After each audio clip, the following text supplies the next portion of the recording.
Good morning from Panhandle Outdoors, America's only daily outdoor TV show. Your source for fishing, hunting, and information for folks who enjoy the great outdoors. Now sit back, relax. It's Panhandle Outdoors. Good morning, folks. Welcome to Panhandle Outdoors. I'm Winston Chester. I'm glad you're on this Friday morning. Got a big show lined up. Got a special guest here. We're going to talk about a lot of fishing. We got a fishing guide here, and he's going to give you some good hints on how you can catch some fish this weekend and next week. All right, well, let's look at the water temperature first. It's going to be 62 degrees today. Air temperature, what we got there? It's going to be how? 72. 72. It's going to get up to 72 and low tonight, 38. So it's going to be, well, I might be wrong on that low, but anyway, we just checking it out. Water temperature is a big thing. It's back down to 62. We said it's going to drop from 66 to 62. So that's running normal, what we had. Now, the river reading, Apalachicola at Bluntstown, right at 16 foot is really high, and the Choctahatchee at Caryville is right at 11 foot. Both rivers will continue to be high, and will be high over the weekend. Our tide chart brought to us by Kent Forest Lawn. We'll talk about this all week. We just have flat, neat tides today and tomorrow. Be aware we still catch fish now. It's going to be more challenging, and see what you can do if you get out there. Wind's going to be south-southeast at about 5 to 6. Let's take a break. Come back with our special guest.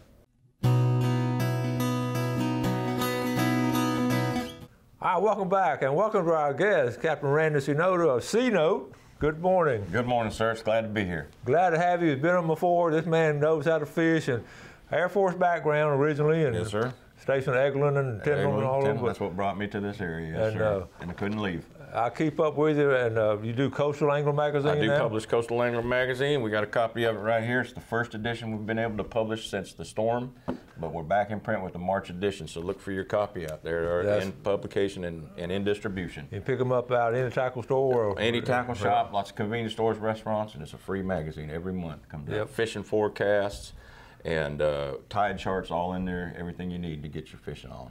Good deal. And you brought me a book this morning. I did bring you this book. This is the book I got from you, full box. I wanted to personally thank you for this book, Winston, because it's an amazing piece of local history that I will have for the rest of my life. And I just wanted to tell you thank you. I love this book. I go to it all the time just to get little snippets, little stories about the fishing history of this area, and it's just a wonderful piece of history that you made. Well, and I want to thank you for that. Thank you for that compliment. And get you to autograph my copy. I'm going to autograph after the show. I'm going to personal autograph it to you.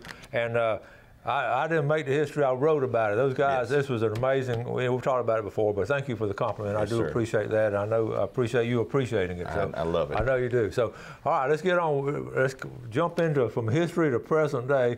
Y'all been catching some fish. Lots of fish biting right now. We know we've been trying to find people fishing. Well, here's Randy. He's been fishing. We're going to start with some of these pictures just to prove what we're talking about. So let's talk about this first one. Now, where are we now? That was just this last Sunday out in East Bay. Right before that nasty storm rolled in, we were out there throwing mirrodines for speckled trout, and we caught them, and we caught them. We probably caught 100 of them. Oh my goodness! You heard that, folks? 100. All right. What about this one? That right there is Miss Georgia Cooper. Fishing. I believe that one there is her and her husband, Captain Stan Cooper. Guide in this area. Yes. And they were fishing, I believe that was in the Crooked Island Sound, and that day they caught close to 30 redfish. That's something. I'm telling you, that girl can fish. She can fish. I know her. Well, she and Stan, when we first started doing the show, they would come on some, and I fished with them in the early years.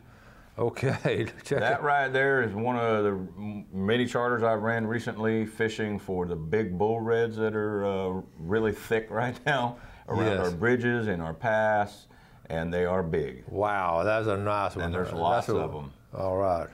That's Lake Seminole right there. Wow. That's another place that's just absolutely on fire. The bass that lake is kicking out is just phenomenal. Phenomenal. And you fish out a lot, don't you? You know Seminole pretty well. I know Seminole. I run guide trips on Seminole. Yes. I take people up there from the Panama City area to fish there quite a bit. And in fact, there's another picture in there of one of my clients holding some fish. But that photo right there is That's the one. That's one of my clients recently, and he caught, I don't even know how many fish like that he caught that day. And all those fish are up in the 2 foot of water. Oh, they're all shallow. Springtime. Springtime. All right. You gotta love it. That right there, that's more of that bull red action. I think that's actually a photo I got from Rosie Garrison. Real Rosie. Yeah, Charters. Real Rosie. Yeah, I know Rosie. On his boat, and there's Mr. Stan Cooper. Oh, Stan. Real Yeah, Stan caught a lot of. Right there. Yes, sir. I learned a lot from Stan Cooper. Stan is that man took me under his wing when I moved to Panama City. I went to him. I said, "I'm going to be a guide here." Awesome. I said, "Can I charter you to learn a few things?"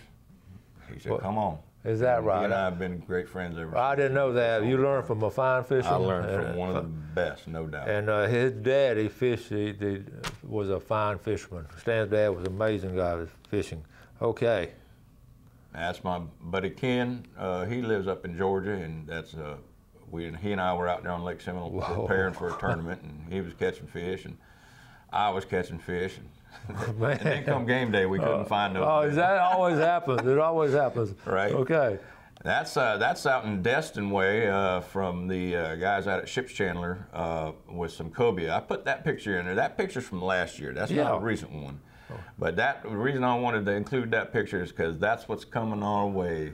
Soon. Real soon. Soon, yeah. I want to put that out there. People start thinking about that. When you're looking at booking charters, you might want to start thinking cobia. That's a great idea and all that. Well, if all those other pictures were recently, within the past month or two, yes, them very recent, within the last month. And we talk about it. We got spring coming up, and you on your guide, you're doing trout, redfish, and bass. You're doing all of them. I do. I run charters for inshore, nearshore, whatever's biting at the time. You know, here lately it's been the trout and it's been the redfish.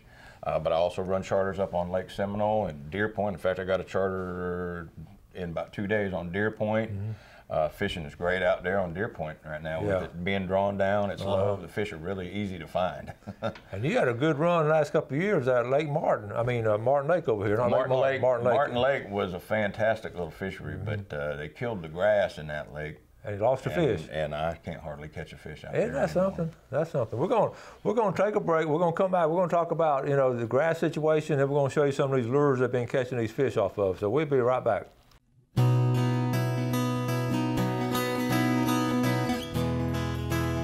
Okay, welcome back. So here with C-Note, Captain C-Note, and you can see from the picture what kind of fisherman he is, and to be a guide, I guess that's an exciting and also hard-working kind of. It is. I love it. There's nothing else I'd rather do. You know, when I retired from the Air Force, I could have probably slid into some comfortable government job of some kind, but I chose to be out on the water every day, and it is hard work, but I love it. And what it does, and we're fortunate that we get a guide on like this, and he can pass on the information to us, and because he's out there more than any of us being a guide. I mean, he's making a living off of it. So you mentioned this at the end of last segment. We're talking about, over there catching fish at Martin Lake. And I know it was sort of a well-kept secret. I know the history of Martin Lake. It's been up and down, but when it's up, it was really hot. Well, the last couple of years, it's been really hot. And then all of a sudden, what happened? FWC contracted out a treatment plan to treat the hydrilla that was in that lake, and it went from a lake that was just full of hydrilla, which is an invasive species grass, but it's a wonderful habitat for fish. All the entire food chain of fish thrive in that kind of grass. They just do. And the fishing in Lake Martin, while that grass was thick for years, was phenomenal. I would run guide trips out there, and I had people just catch incredible stringers of fish, a bass, out of Martin in Lake. little bitty Martin Lake. That's amazing. And that was all because of the grass. So we lost the grass, lost the fish. There's no grass. All right, so that's fact. I don't know. I'm not a scientist, so I can't say the fish are gone. Yeah. But I know I can't hardly catch one out there anymore. Well, that's a testimonial. If you're out there, you're a fisherman. If you're out there not catching them now, let's fast forward. Let's go up to Deer Point Lake. Now it's hot now because y'all saw the pictures. Yeah, y'all catching a lot of fish up there. Deer Point Lake is full of fish. The bigger fish on Deer Point, they're hard to find, but they're there. There's a lot of big fish to be had on Deer Point. Not easy to find. Right now, it's in that drawdown phase. They draw it down every year, and this drawdown this year is going to extend all the way through March. and that's it's to try to control the lemon bacopa grass that's in that. They try to kill it off in the shallows. Well, lemon bacopa grass only grows in the shallows about 5 foot and less of water. And so with it drawn down, fish are pretty easy to find because they're all around the edges, and anywhere that grass is, that's where they're at. They're in that grass. Okay. And last September, the FWC treated a portion of Deer Point Lake, small test portions, with a herbicide, an aquatic herbicide called Porcella COR. It's approved by the EPA to be safe in drinking water, and probably is when it's used in small amounts, like the test portion they did on that lake, about 9 acres worth, you won't even notice. But they're in talks. FWC is currently talking with the Bay County Utilities Department about further treatment on a larger scale of the grass in Deer Point Lake. And one of the things I think it's important for people to be aware of this is that not only, I mean, obviously, if they're putting chemicals and stuff into our drinking water, you know, we hope everything is safe, but do we really know for sure? You know, that is the most important thing, that people stay involved, stay aware, talk to your public utilities department about what's going on with our water, our drinking water supply. And then from a sportsman standpoint, that's habitat. They're talking about killing the habitat that our fish in Deer Point Lake thrive in. Just like in Martin Lake. The Deer Point Lake is full of grass, primarily lemon bacopa grass, but there's also some sort of a milfoil grass in there as well. Well, this grass is with a habitat what fish survive in. Now, when you treat on a small scale, you know, like around boat ramps and boat lanes and stuff on a small scale, it's understandable. You know, it's because not only fishermen use our waterways, a lot of people like to use our waterways, and I understand that sometimes treatment on a certain scale is necessary. But I want to bring this to the public's attention to make sure they stay involved with our FWC and with our public works, that we're making the right decisions on why do we need to treat. Is it important that we treat certain areas? How much is getting treated? And what are the benefits from this treatment? Yeah, that's so important, and I'm assuming they're going to have public hearing on all this, and we'll get some input as a public and all, hopefully. Well, we hope. We hope. You know, in the case of Martin Lake, there was no, they just treated it. And we'll check on it. And, you know, we're talking about Deer Point now, we're talking about Martin Lake, and also lakes all throughout Florida. They're just so susceptible to so many things, and we really need to take care of them. So you look at South Florida, what a mess they've been down there. It is a disaster down in South Florida. The aquatic spraying has just really lacked oversight, and the contractors that get the jobs to do that are just running amok, and they're literally dumping. I've heard horror stories about it. They get a contract to do it, and nobody's looking. They just dump it all out. They just dump it in. That's what I heard. They're spraying it. They're spraying it over nesting birds. They spray it over, you know. And again, you know, I don't come here with feeling like there should be no control of aquatic grass. There should be. But let's look at our options like mechanical harvesting and other things like that, rather than putting it's poison, you know. It's EPA approved, but it's poison, and it's going into our drinking water. It's a chemical. So I'm not really a fan of it. I don't like chemicals. So let's look at our other options and make sure we really need to do this. I'm glad you brought that attention, and really I'm glad because Randy's out there all the time. I mean, you see it, and you witness it, and you've been around, you fish a lot of places. So I'm glad you brought that attention. Now we'll get up with FWC and get their insight on it also, and see what's going on. And we need to stay on top of something like this. We all do. We got to take care of it. Stay involved with your lakes, that's right, your waterways. Now we're going to talk about, you know, what kind of bait. Before we get into that, I'll tell you what we're going to do. We're going to go and do our drawing, from Tarpon Dog Seafood, one of our fine sponsors, has been with us since day one. The first drawing will be a $20 gift certificate to Tarpon Dog. Now I've seen what this week they brought in some fresh yellow edge grouper. Now, if I won this, I'd go get some yellow edge grouper. Okay, well, you get what you want to get. So, Randy, draw one name out of here for me. You're going to draw it. All right, let me see. I'm going to go deep in there. They'll be mad at you in case. All right, here we go. And that winner's going to be Mary Lou Scott. Mary Lou. I like that name, Mary Lou. All right, now this is going to be for Big Red Snapper. Oh, another one? Big Red Snapper.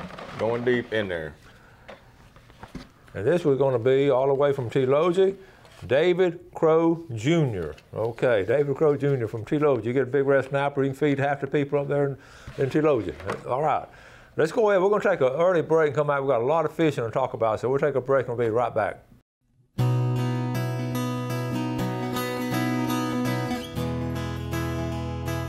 Welcome back. Captain Randy Sinodo with Coastal Angler Magazine, putting it out every 2 months? Or Every month. Every month. And you do Every month, this magazine comes out and it's free to everybody from Destin all the way to Carabel. And I enjoy reading that so much. This is full of information and great pictures and all, and I appreciate you doing that. Thank you. And, I love it. Free, you can't beat that price. Let's look at a fishing game time brought to us by Blue Water Outriggers, and you can get these at Blue Water. So we have Blue Water in there. 108 to 308 this morning and 129 to 329 this afternoon, our fishing game time. You're telling the story off air. You got to tell it quickly because it's funny. And this is the captain speaking now, so tell us what happened not too long ago about this. Well, one of the techniques I'm going to be talking about is these deep jigging spoons. This is a big, heavy, anywhere from 2 to 5 ounce jigging spoons I use around the bridges and around the pass to catch big bull reds. Mm-hmm. And they strike this particular lure so violently on the fall that I literally had one rip the rod completely out of my hand and down it went in the pond. Down in 70 plus foot of water, and I was not about to go after it. How could that happen? How do the Shimano Torium. Oh. So I made a rookie mistake. I didn't have my drag set properly. If I'd have had my drag set properly, it would have slipped and I would have been still had that rod. I want you to tell that story because it happens to all of us. I don't care how good a fisherman you are, every now and then you're going to get caught by surprise or something like that. And that shows how strong those redfish are. They're absolute brutes. They're big. We're catching 46 inches long sometimes. You know, they're big. And we don't take somebody on an exciting trip and all. That's it's big fun. Does some of your customers call and say, hey, I want to go catch some big reds? I have people who do want to do this specifically as opposed to using live bait just because it's much more fun. I think it's more. And there's times where this will outfish live bait simply because you can present it to more fish in a shorter amount of time. So your technique, you drop it all the way to the bottom. Drop it to the bottom, rip it up off the bottom, and let it flutter back down on a slack line, and then just rip it back up. And 99.999% of the time, when that bait is falling is when they hit it. It's something about that crippled bait fish appearance of the spoon fluttering down, and they crush it. And when they hit it hard. And then when you go to rejig it back up, you're loaded up, and you better be ready. That's cool. That's cool. Man. You're fishing with braided line with a 50-pound monofilament leader, so it's instant. Yeah, you can do this at Destin, Apalachicola, where those bull reds are hanging around, or their habitat and all. Anywhere they're in anywhere from 20 foot or more water, around the bridges or in the pass, you know, they can't resist it. That's cool. All right, let's go from them big bull reds. Let's go to speckled trout. You want to catch some speckled trout? Speckled trout are still in the creeks. Okay. In the creek mouths. You know, we've had a lot of warm weather, but I'm still catching a ton of trout in the creeks. Mostly, I'm throwing these Miradine lures for trout. I just had one went on Sunday before that big storm hit. Yeah. And this is all we needed was these right here. We didn't need live shrimp. We didn't need anything because they were eating this thing so good. That's cool. And literally 100 fish or more that day on those. Wow. Are you thinking, we're talking about fishing times and all, are you thinking with a storm coming in like that pressure dropping, you fish it all year long? I'm pretty sure that that had something to do with it, but one thing I know is that spot where I went to is a very productive area, and it's not the first time I've went in there and caught over 100 fish. Yeah. I'm not going to talk about that particular location, but it's a creek. I understand. And you can get in the creeks right now and throw those around. You're going to catch a lot of fish. And these feeder creeks are all over. And they are. And in the feeder creek, over in Choctawhatchee Bay, down in Apalachicola, these feeder creeks, and they're still in the creek. They're about to come out of the creek for long, though. Yeah. Okay. Well, yeah. They're going to be all over the flats, you know. I mean, we're catching redfish on the flats, too, right now. So there's a lot of bait fish and a lot of reds and some trout still on the flats. But if specifically you're looking for the trout, I would head for the creeks. All right. Bass fishing. Let's jump in. The versatility of Randy is what's so great. I mean, so you saw the picture. Let's go to bass fishing. Bass fishing, it's great. Bass are moving shallow. They're getting ready to spawn. So they got two things on their mind: spawning and laying eggs and eating. And I'd like to cover a lot of water really fast with a swim jig or a swim bait. This bait, you just Texas rig it with a great big, like a 6-7/0 hook, small weight. This jig here, this is a Gambler Southern swim jig. I rig it with just some kind of creature bait like they have is the Gambler Stinger. But that's the jig right there. And all you do with either of these baits is you just cast it and swim it through the grass. Swim it through the grass. Just keep it moving. Give it a little action, but just keep it moving. Because when they fish, you gotta fish it at a rate where it's moving fast enough where they don't have time to think about it, but they see it and they know it's something they can get after, and they react and they hit it. That's cool. And now they're in shallow water. And they are in shallow water. Okay, so if people want to fish this weekend, where do you tell them to go? Not where, but well, basically what kind of area? Up the creeks? For bass fishing? Well, let's start with trout fishing. Trout fishing, they're still in the creeks. In the creek, okay. Bass fishing? Bass fishing, whether it's Lake Seminole or Deer Point, just look for shallow grass and work it over. Okay, and well, okay, let's go from bull reds to regular reds. What would you do if you're going to red fish this weekend?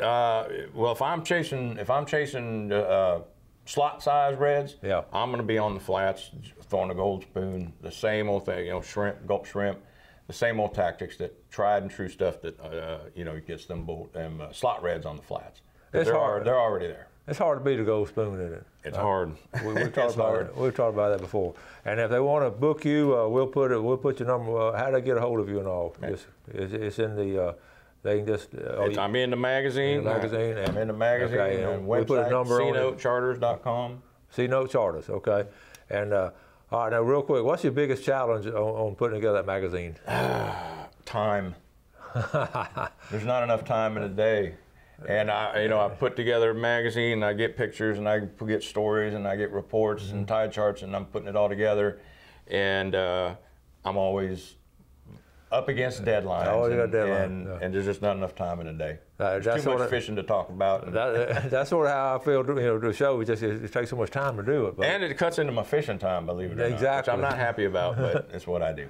Randy, thank you so much, buddy. Thank you, Winston. Happy to be here. Really good information, Captain Randy Sonoda, CNote Charter. So book them up and have a good time. Y'all have a great weekend this weekend. Do something good today for your fellow man. Enjoy the great outdoors, and God bless. Thanks for watching America's only daily outdoor TV show, Panhandle Outdoors with Winston Chester, featuring hunting, fishing, and other activities and information to help you enjoy the great outdoors. Join us next time for Panhandle Outdoors.